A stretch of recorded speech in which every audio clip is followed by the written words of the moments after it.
Welcome to another episode of the CPG Guys podcast. Our co-hosts, Sri Rajagopalan and Peter V.S. Bond, explore how brands and retailers engage with consumers online, in-store, and everywhere in between. And now, here are Sri and Peter.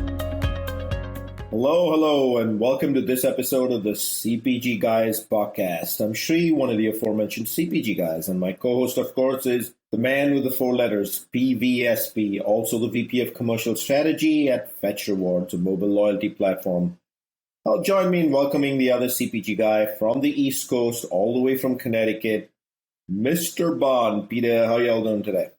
I'm doing great, Sri. I'm regaling over the fact that you were complaining recently about the fact that we were wearing hockey jerseys at a recent conference we attended, and why were we wearing hockey? So what did I do? I went and created us this wonderful baseball swag. Are you happy with it? I mean, what's going on here? I love the jersey, except you can't show the wonderful number you're sporting, which is Jackie Robinson. I do have the number 42 right here. There we go. I know. A lot of history behind that number. But of course, Peter, we're 2 weeks away from the mid-season break of Major League Baseball, and two people I know are going to the All-Star Game and the Home Run Derby. I wonder who they are. No idea, Sri. Could be us, maybe. Oh, wait, it's us. We're going. Maybe if you follow the CPG guys, we can solve that mystery. Who's going to the All-Star Game right here in Los Angeles? Thank you, Peter. And before we get to our guests, let me remind our audience that all of our content can be found by going to a browser and typing cpgguys.com. We have a brand new website with all sorts of rich content, including a merch store and episodes organized into themes like retail media, loyalty. Sign up there for our forthcoming newsletter. Hey, y'all told us y'all wanted water bottles, y'all wanted t-shirts, y'all wanted sweatshirts. So that's what Peter and I did. So check out the merch store. If you like something, go ahead and pick it up. If you aren't already following us on LinkedIn, just enter CPG Guys in the search box of LinkedIn.com. And when you get to our page, simply click follow. That way you'll get to see all of the content we are producing. And the best thing about it, we don't charge for it. Wait, Peter, we don't charge for this? Free, Sri. It's big donuts. We're an educational podcast. It's not like the New York Yankees where all of their games this year are on pay TV, basically discouraging any new young consumers from ever watching the Yankees. We want to encourage people to follow CPG, so we don't charge for our content. And neither is it like the $200 million payroll of the Los Angeles Dodgers, the LADs. Interesting. Remember to check out the FMCG Guys podcast hosted by our friends Daniel and Efrain. They take the CPG Guys podcast format across the pond and over the Atlantic as they speak to retail and FMCG luminaries from a European perspective. Just visit fmcgguys.com on a browser, and we're, of course, proud partners of Next Up, also known as the network of executive women whose mission it is to advance all women in business and to promote the cause of gender equality and career development. Visit nextupisnow.org/CPGguys. We've got our own page, Peter, to learn more about this great group, and in the middle of Wednesday episodes, you can find hidden an Easter egg from the CPG Guys on Next Up's upcoming seminars and events. How about that, Peter? Next Up has its own landing page for us. Must mean we are credible and we're part of the journey and the cause, which is what excites us the most. As my daughter used to say when she was 6 years old, we was important, Peter. Of course, Peter and I are very honored that our podcast attracts so many omnichannel leaders from notable brands, retailers, and today we're especially pleased to have such a guest. A personal friend that I know through the industry, another person on the digital evangelist journey, and also brick and mortar trained. Not too many people like that in the industry. She's the VP of Digital Commerce and D2C for Mondelez International. In this role, she leads a team of leaders responsible for anything digital commerce, including pure play retailers, D2C, direct-to-consumer sites, and all the capabilities to be successful in this omnichannel journey. Join Peter and me in welcoming to the podcast, Francesca Hahn. How you doing today? Thank you. Such an honor to be here. I'm a little bit fangirling with you guys because I've listened to a ton of your podcasts and share it everywhere. So really glad to be here. Thank you, Francesca. And before we get to the questions, let's take a minute for you to tell our audience about where they can learn more about Mondelez International and then a brief overview of what your team actually does. Sure. So for those not familiar with Mondelēz, we're a family of many snacking brands, sweet, savory, confection, including Oreo, Ritz, Sour Patch Kids, among many other amazing brands. And we can be found on MondelēzInternational.com. We have a really strong LinkedIn profile, as well as you can find more about our brands on snackworks.com, Oreo.com, and SourPatchKids.com. And as for what my team does, you summed it up quite well, Shri. Thank you. My team is U.S. focused. They've got full P&L responsibility for Amazon and all pure play and direct to consumer, as well as you said, we support all the omni customers with knowledge and capabilities. Thank you for that, Francesca. We'll, of course, include hyperlinks to the site addresses you mentioned in our episode digital liner notes. And for audience, of course, with the new rich format that we have on our website, this episode, just like every other episode, will have its own page, and you can get all of these details Francesca just spoke about, the questions we asked, or all of it on that podcast page, and a link to be able to click and go to any podcasting platform of your choice that includes Apple, Spotify, and the 40 plus that we partner with. So I'm going to jump right in, Francesca. This is going to be a fun episode. You and I have a similar background, having come through omnichannel ourselves. So I'm going to start with the first question here, and that is about your career. Your story started in category management at top tiers such as PepsiCo, Diageo, Colgate, evolving then into sales leadership roles, a stint in Germany, which we'd love to learn about, e-commerce, baby, and then emerging as a digital commerce leader here at Mondelez. Decompose this for our audience. How did all this come to be, and how did you end up at Mondelez? Yes. So as you mentioned, I started out in category management, but I've always been super shopper focused, love partnering with retailers to grow the businesses together. I've also been in the same world as Peter. I actually was on dunnhumby when I was at Colgate Palmolive, figuring out how to leverage all that amazing data that we got from dunnhumby at Kroger. And really, most of my career has ended up being a lot of these roles that have big changes. We need to transform something. We need to build something big. And of course, digital commerce is definitely in that realm. So I got into e-commerce while in Germany, working for Colgate Palmolive, where I was leading a team that was this commercial center of excellence.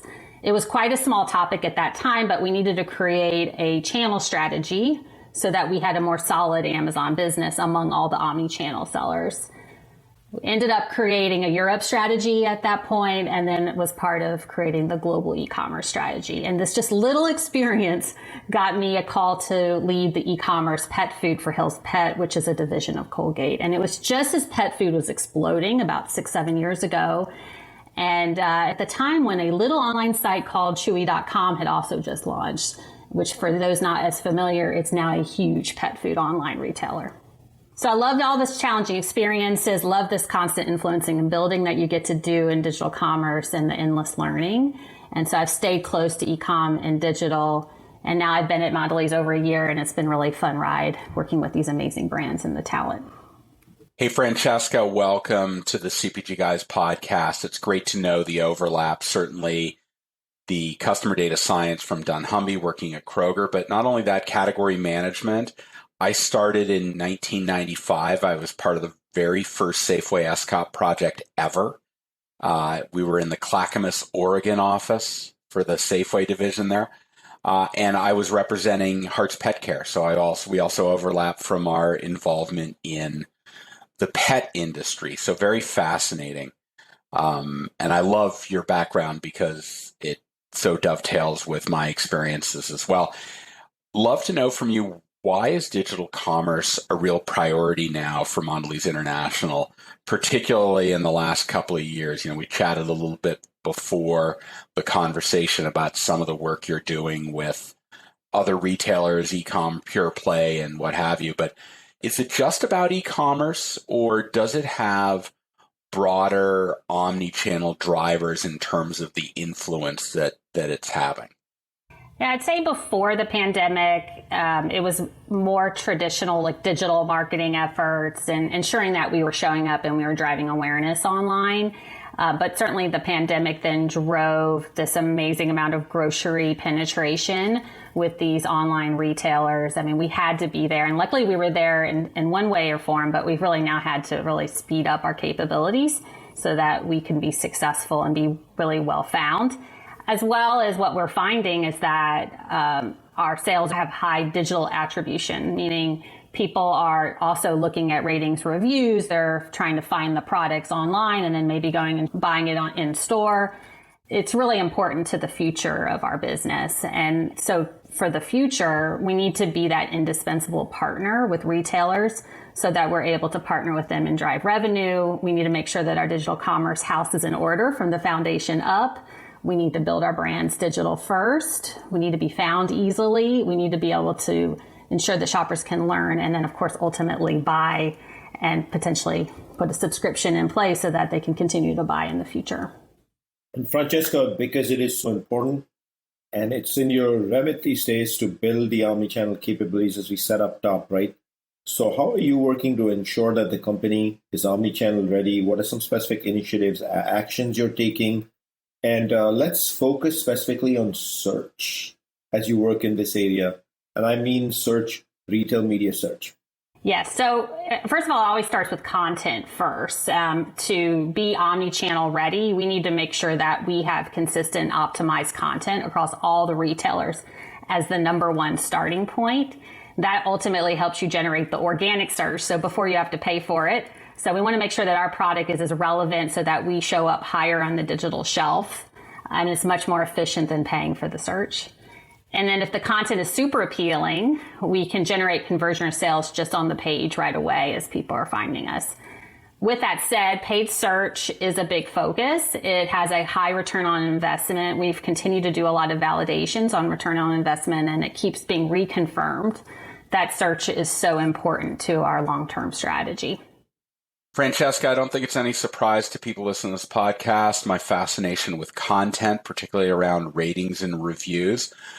Would like to hear from you how you see content, be it what you place on the page or what you're able to source from feedback from consumers in the form of ratings and reviews. How is that contributing to your focus on winning search on the digital shelf? We do have a robust ratings and reviews process and with content, but I would call this a very heterogeneous situation right now because shoppers are all over the board depending on the categories that they're engaging with, as well as retailers are also in a lot of different places at this point. If we talk generally, I do think ratings and reviews are table stakes, and especially for mass retailers because they're selling things that are high research. For example, furniture, electronics, car seats. So it's really important that they have that. And of course, if we're selling product on those sites too, we need to have the ratings and reviews. You can't be absent from that. For grocery, it's interesting. Even today, some retailers still don't have ratings and reviews because in their belief, it wasn't likely super relevant. Yet many retailers now want to be in marketplaces. They want to sell other products besides what's in a typical grocery store. And so now they're needing to add ratings and reviews so that they can close that gap versus the competition. And once they add the capability, we need to make sure that we, again, are at least par with our competition when people are on their sites looking. As a shopper, if you're loyal to a retailer, it may not matter as much with reviews because you trust the retailer ideally. But if they're shopping around for something specific, like a new product, it could still be a determining factor. I also do think that some shoppers are sophisticated and know that some reviews may not be authentic. You know, that's part of the business. And then I think back to the fact that I do think that there are certain retailer algorithms that do take into account ratings and reviews, either to have them at 4-star plus, a certain quantity. So again, we have to, as a CPG, you want to make sure that we're being as relevant and that we're coming up when people are searching snacks, as an example. One more comment too is also unauthorized sellers are happening in marketplace type of retailers. And so we have to ensure that we're managing that bad reviews are not getting attached to the products that we're selling direct to these retailers.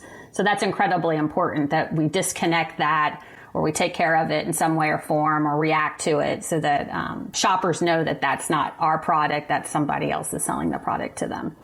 So it's, again, a very heterogeneous and complicated situation, but I do think you have to have a strategy because if not, you'll be left behind.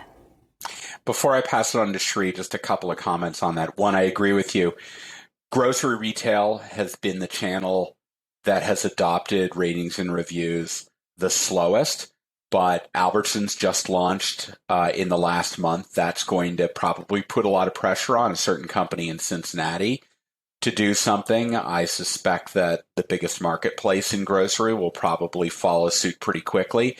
And I can just tell you from information that Walmart Connect recently released, 82% of their shoppers use the mobile app or the mobile site to do research while they're walking a physical store, and they're typically doing it between 2 and 4 times a visit.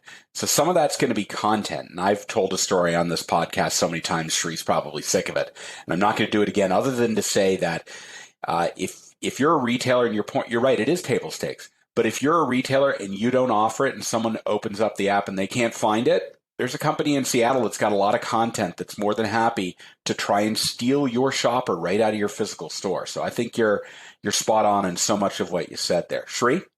Thank you, Peter. Thank you, Francesca. Let me remind our audience that we're speaking to Francesca Hahn, VP of Digital Commerce and D2C at Mondelez International. So I'm going to dive into that very word, D2C, direct to consumer. Way in the past, I've been known to say that D2C is the kryptonite for large brands. So it seems every brand these days is focused on delivering some sort of a direct partnership with the consumer, especially if subscriptions are an option. What's your focus here? What are you doing on subscriptions? Yeah, so I'm coming from a grocery products perspective that can reflect and understand what you're saying. What our perspective is that is you need to have an experience in a direct-to-consumer site that elevates the brand. We have 2 direct-to-consumer sites in the U.S., Oreo.com and SourPatchKids.com, both which have really premium experiences. The Oreo ID, which I know you guys know well about, regarding this very customized experience with custom cream, custom dip, sprinkles. You can put your own customized face on it. And it comes in this really nice premium box. And so it's very giftable and an experience that really will connect to people around some kind of moment in their life. And Sour Patch Kids also has a very nice customized box, customized inside in terms of the flavors, the orange or the red. You can pick your Yankees colors. So you have the options there that really can customize and elevate with our brand. And I think that is definitely proven to be a great experience. And so we find that we'll continue with that experience. But I think also there's a big value to creating those direct relationships with consumers. And we see direct consumer as a one way to do that. We don't have subscription yet. I love the push. I think for us, it needs to land an experience that we can sustainably deliver that is better than what Amazon can execute, truly. So if we can feel that we can achieve that, then you may see a subscription at some point in our future. I think a subscription on the Toblerone brand would play very well in the Bond household. I'm not saying anything. I'll take the blame for that. No one else in the household. We got a couple of chocoholics there. But one of the things we've really talked about with a lot of e-commerce leaders in this industry, Francesca, is about building a team that can execute with all the precision and the understanding. I mean, 5 years ago, it was basically the Amazon team, right? And they were experts at Amazon. But that's changed. And you really need people who understand not just the retail media platform of a retailer in question, but it's very much about just understanding omnichannel in general. And what I'd like to know from you is how you're focused on building a team, and what is your team really focused on around strategy and execution, so you know that you're achieving the objectives that the organization has set for you. Our team is now much more wide than it was 5 years ago. We've got, of course, the traditional sales. We've got the omni people. We've got content, performance marketing, insights and analytics, sales planning. We've got tremendous amount of resources of people, because to be successful in digital commerce, you do need a lot of functions focused. And our team is both strategic and execution oriented. We have in-year budget plans for pure play, direct consumer, and omni-channel.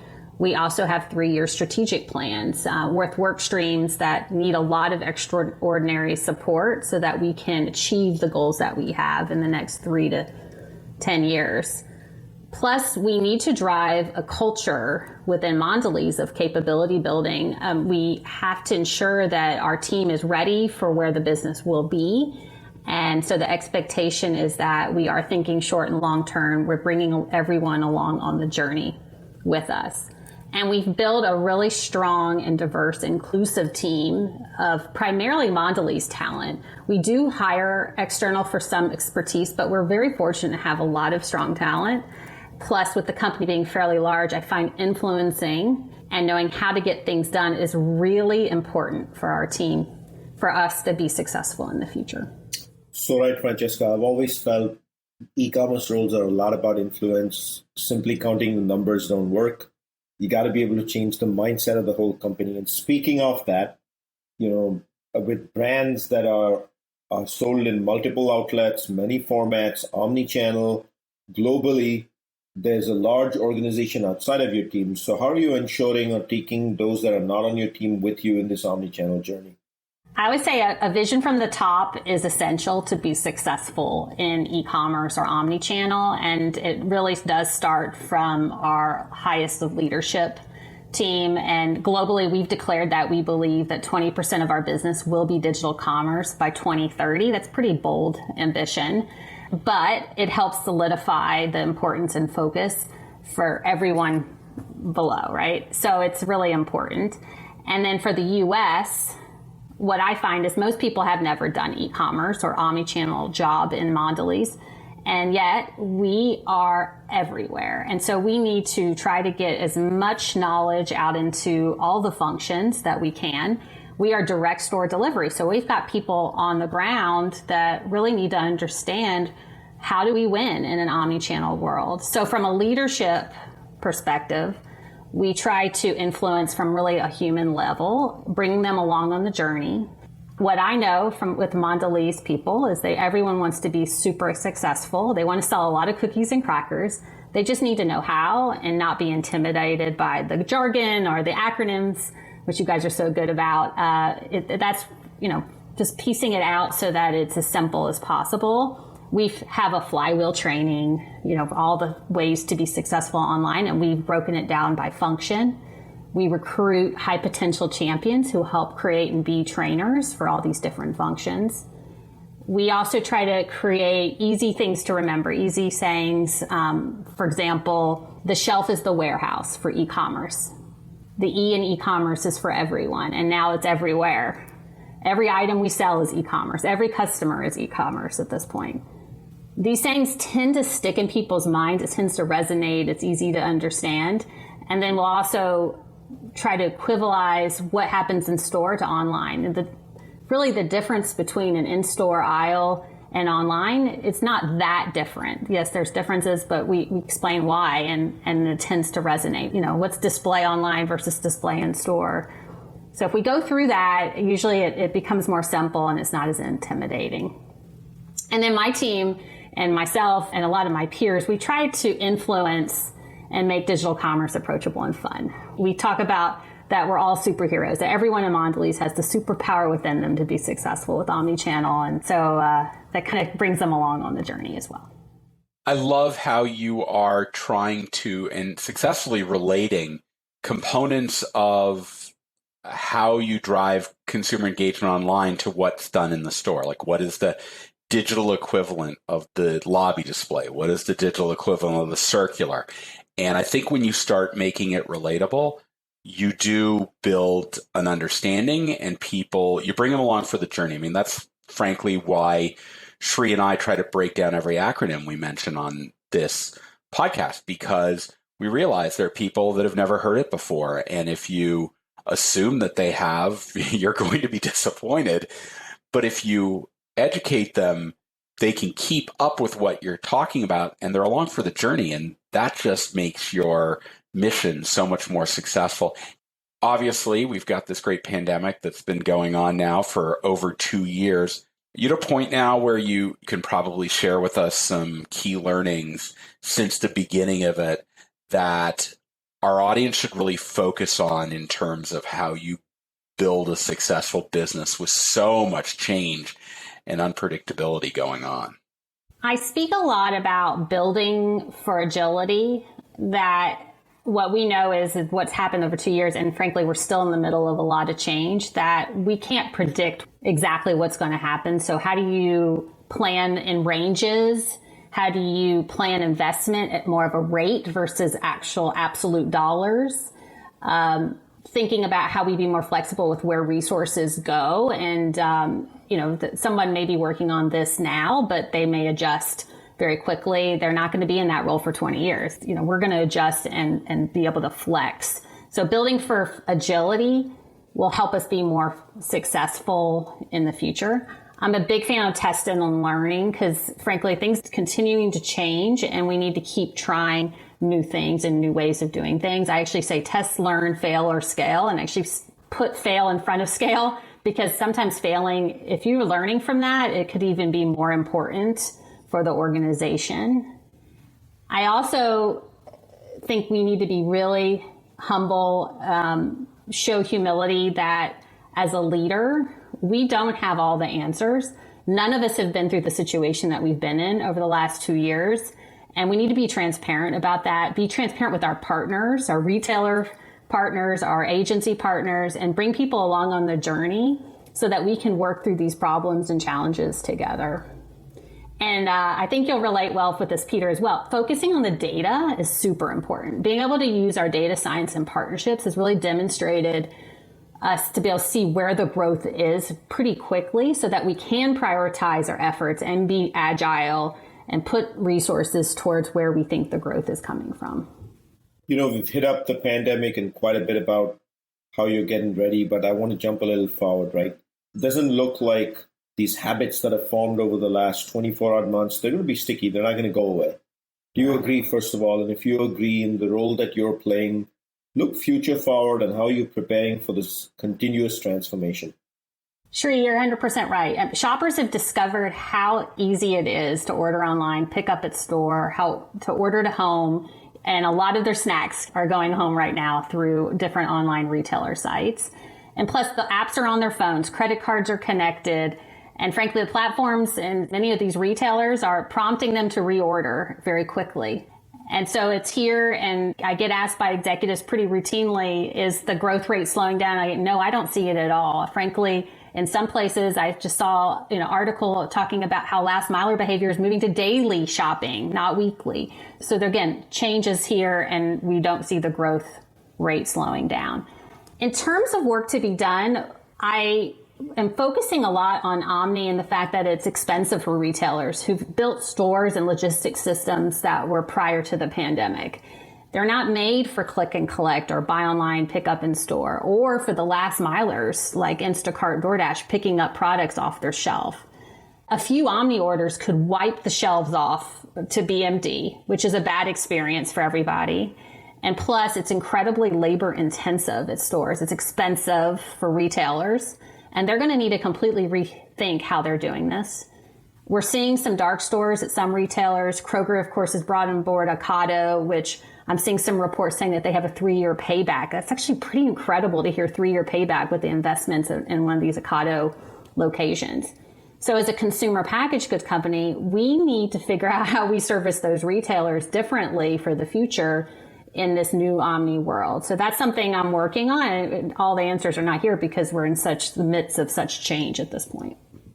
Thank you. And Peter, a power-packed episode talking about everything from search, the importance of content, how to prepare for the future, people, leadership, teams, how to prepare the rest of the organization, the fact that people in the omnichannel journey have to be good at influencing, motivating versus just counting the numbers, etc. It looks like we've covered a whole spectrum.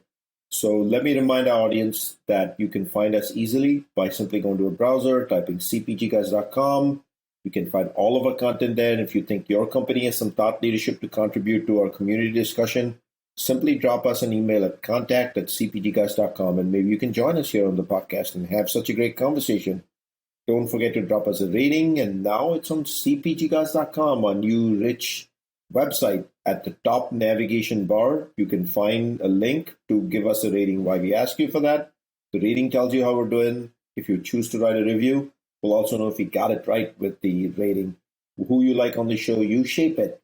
what topics you want to discuss, etc. Thank you to the close to 14K followers. We know you love us. We love you back. Without y'all, this show doesn't exist. Francesca, thank you for joining us and giving us the color commentary on what's going on at Mondelez from an omnichannel standpoint. Shri, thank you for having me. Peter, thank you. And look forward to more of your podcasts. Mr. Bond, any closing thoughts? Pleasure doing this, man, week over week with you. Yeah, it's great. Obviously, having someone with similar background in category management and customer data science, it reinforces my perceptions, and it's good to see that they seem to be on track.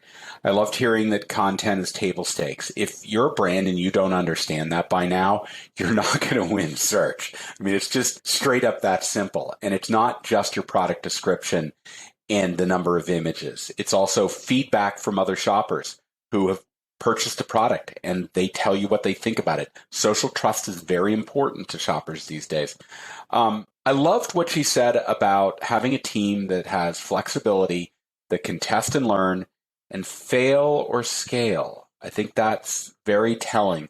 And lastly, we need to maintain humility as leaders, understanding there's so much change going on. We don't have all the answers. If we act like we do, we're faking it because it's just not true. We don't have all the answers. So really great conversation, Shri. I love this. Having a brand practitioner in e-commerce on to talk about the trade is absolutely phenomenal. Great episode. And always, as you know, Shri, love getting together with you on this. It's a great summer for us. Can't wait to see what we've got coming ahead. See you in a couple weeks here in Los Angeles for the two big games here, the Home Run Derby as well as the All-Star game. I know Aaron Judge will be, as this is MVP-like year. We'll see some Dodgers for sure. Looking forward. That's a wrap here for this episode. See you soon in another episode of the CPG Guys.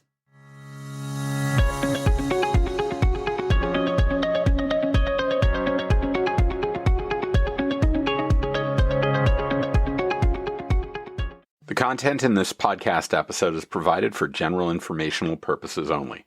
By listening to our episode, you understand that no information contained in this episode should be construed as advice from CPG Guys LLC or the individual author, hosts, or guests, nor is it intended to be a substitute for research on any subject matter. Reference to any specific product or entity does not constitute an endorsement or recommendation by CPG Guys LLC. The views expressed by guests are their own, and their appearance on the program does not imply an endorsement of them or any entity they represent. The views expressed by CPG Guys LLC do not represent the views of their employers or the entity they represent. CPG Guys LLC expressly disclaims any and all liability or responsibility for any direct, indirect, incidental, special, consequential, or other damages arising out of any individual's use of, reference to, or inability to use this podcast or the information we present in this podcast.